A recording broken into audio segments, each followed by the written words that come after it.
देखिए, इस वीडियो में हम लोग सामान्य हिंदी के कुल 21 क्वेश्चन डिस्कस करेंगे एक्स्ट्रा फैक्ट के साथ। तो वीडियो को कंप्लीट बिना स्किप के पूरा जरूर देखिए। पहला क्वेश्चन देखिए, पूछा गया था कि ओहद हिंदी शब्द क्या होगा। ओहद का हिंदी शब्द क्या होगा? तो ओहद का हिंदी शब्द होगा, इसको बोला जाता है शपथ। अगला क्वेश्चन, एक्ट का हिंदी शब्द क्या होगा? जैसे आपने काफी नाम सुना होगा कि इस एक्ट की धारा, इस एक्ट की अधिनियम, इस एक्ट का अधिनियम। तो एक्ट को बोलते हैं हिंदी में अधिनियम। तीसरा क्वेश्चन, प्रतिनियुक्ति का अंग्रेजी शब्द क्या होगा? प्रतिनियुक्ति का अंग्रेजी शब्द होगा डेप्रिसिएशन। ये आपको ध्यान रखना है, ठीक है। चौथा क्वेश्चन देखिए, पूछा गया था न्याय का अंग्रेजी शब्द क्या होगा? तो आपने देखा होगा कि जब किसी को न्याय नहीं मिलता है तो लोग भीड़ लगा लेते हैं, मतलब धरना प्रदर्शन करते हैं कि जस्टिस जस्टिस जस्टिस चाहिए आपको। तो न्याय को बोलते हैं हिंदी में जस्टिस। पांचवा क्वेश्चन देखिए, पूछा गया था कि पूस की रात के रचनाकार कौन है?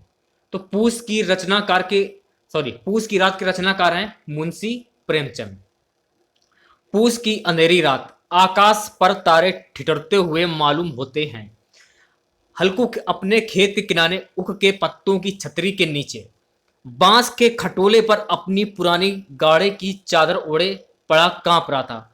खाट के नीचे उसकी संगी कुत्ता जबरा पेट में मुंह डाले सर्दी में कुका रहा था। तो इस टाइप से जो मतलब पूस की जो रात है, इसमें मैं आपको पूरा ब्यौरा बता दिया है कि मुंशी प्रेमचंद ने जो पूस की रात के जो रचनाकार हैं, इन्होंने जो अपना विवरण दिया है, किस तरीके से अपना विवरण दिया है पूस की रात का, तो मैंने उसको पूरा कंप्लीट आपको बता दिया, पूरा विवरण बता दिया ताकि आपके अच्छे से समझ में आ जाए।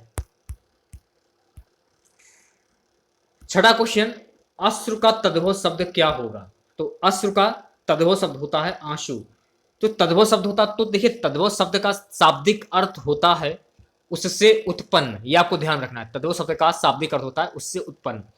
एक संस्कृत शब्द है जो मध्यकालीन भारत आर्य भाषाओं के संदर्भ में उन शब्दों को कहते हैं जो संस्कृत के मूल शब्द नहीं हैं, बल्कि संस्कृत के किसी मूल शब्द से व्युत्पन्न निकले हुए हैं। दूसरे शब्दों में तत्सम शब्दों के बदले हुए रूप को तद्भव शब्द कहा जाता है। यह आपको ध्यान रखना है कि तत्सम शब्दों के बदले हुए रूप को तद्भव शब्द कहा जाता है। सातवां क्वेश्चन, कनक तत्सम तथा इसका तद्भव क्या होगा? यह क्वेश्चन में पूछा जा रहा है। तो कनक का शब्द होता, कनक का तत्सम और इसका तद्भव क्या होगा? सोना होगा। तो देखिए, स्वर्ण, सोना, धतूरा नामक विषैला फल या उसका वृक्ष, गेहूं, अनाज, पलाश, ढाक, टेसु, छपय नामक छंद का एक प्रकार या भेद, जैसे कि खजूर हुआ, नाग केसर हुआ। तो कनक के बारे में बात करें तो कनक कनक ते सौगुनी मादकता अधिकाय, वह खाए बौराए नर पाए बौराए। आठवां क्वेश्चन, आग्रह का विलोम शब्द क्या होगा? तो आग्रह का विलोम शब्द होगा दुराग्रह। जैसे कि आग्रह का विलोम शब्द होता है दुराग्रह, और आग्रह का इसका उल्टा हो जाएगा अनाग्रह। ये आपको ध्यान रखना है, ठीक है। आग्रह का विलोम शब्द दुराग्रह हो जाएगा और आग्रह का अनाग्रह हो जाएगा। नवा क्वेश्चन, मीठा से बनने वाला भाववाचक संज्ञा क्या कहलाता है? मीठा से बनने वाला भाववाचक संज्ञा क्या कहलाता है? तो मीठा से बनने वाला भाववाचक संज्ञा कहलाता है मिठास। जिस संज्ञा शब्द में पदार्थों की अवस्था, गुण, दोष, भाव या दशा, धर्म आदि का बोध हो, उसे हम भाववाचक संज्ञा कहते हैं। तो भाववाचक संज्ञा किसे कहते हैं? जिस संज्ञा शब्द से पदार्थों की अवस्था, गुण, दोष, भाव या दशा, धर्म आदि का बोध हो, उसे हम भाववाचक संज्ञा कहते हैं। यथा जैसे कि बुढ़ापा, मिठास, बचपन, मोटापा, चढ़ाई, थकावट आदि। अगला क्वेश्चन, लोकहितवादी का अर्थ क्या होता है? तो लोकहितवादी का अर्थ होता है लोगों का कल्याण। यह आपको ध्यान में रखना है, ठीक है। अगला क्वेश्चन, राधा कृष्ण में कौन सा समास है? सो गाइस, राधा कृष्ण में आपका द्वंद्व समास होगा। तो द्वंद्व समास को पहचानने का सबसे अच्छा तरीका क्या है? बीच में एक योजक चिन्ह।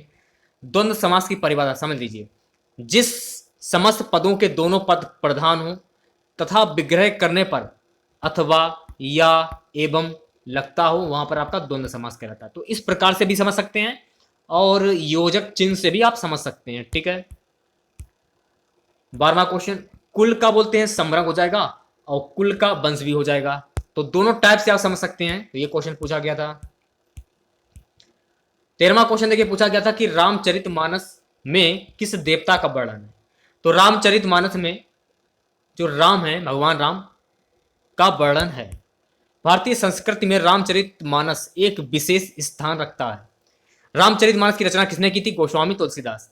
गोस्वामी तुलसीदास ने 16वीं सदी में अवधी भाषा में श्री रामचरितमानस जैसे महाकाव्य की रचना की। इसे तुलसी रामायण या तुलसीकृत रामायण भी कहा जाता है। उत्तर भारत के ज्यादातर घरों में रामचरितमानस को प्रतिदिन पढ़ा जाता है। इस ग्रंथ में भगवान श्री राम के जीवन का बहुत ही सुंदर वर्णन मिलता है। तुलसीदास जी ने रामनवमी के दिन ही रामचरितमानस की रचना को आरंभ किया था, इसलिए रामनवमी और रामचरितमानस का गहरा संबंध है।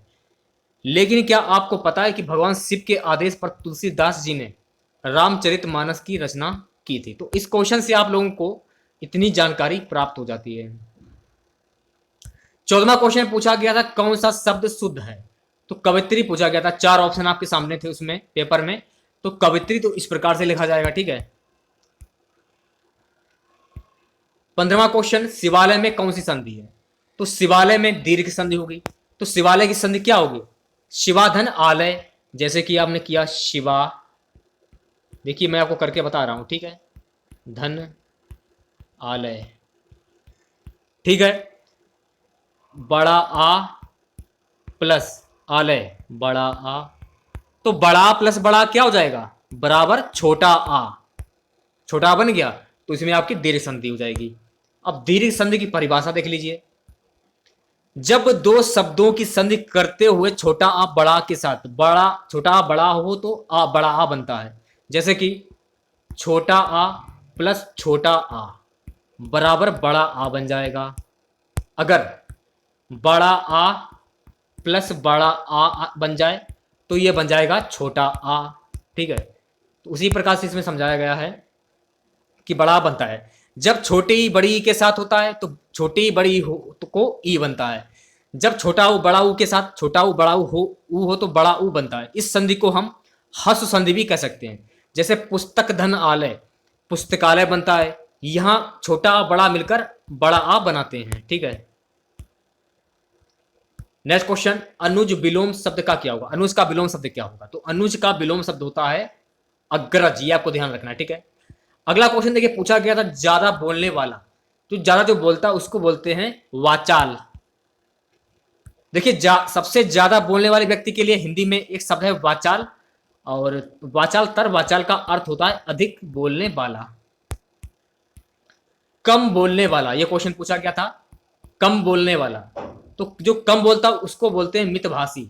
कम बोलने वाले व्यक्ति को मितभाषी कहा जाता है और ज्यादा बोलने वाले व्यक्ति को वाचाल कहा जाता है। मैंने आपको बताया था पिछली बार। ठीक है। नेक्स्ट क्वेश्चन देखिए पूछा गया था गागर में सागर भरना मुहावरे का सही अर्थ क्या होगा?